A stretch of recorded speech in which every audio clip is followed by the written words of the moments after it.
president, of course, does have influence, especially on domestic policy, and sort of sets the tone for how Iranians, live their lives. But really, in Iran, it's the supreme leader that holds ultimate power and makes the most consequential decisions. There is sort of an immediate succession plan laid out by the Constitution, where the first vice president, sort of the most senior of all the vice presidents, becomes the temporary president, and then elections will be held in a couple months.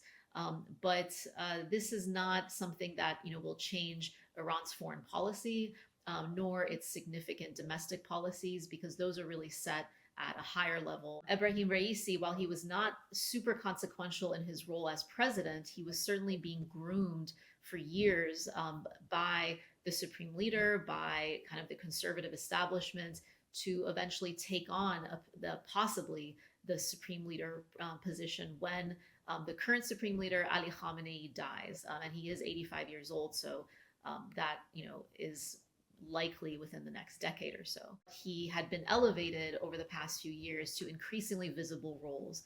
He was the head of the judiciary for a couple years, and then he was basically handpicked to run in the presidential elections in 2021.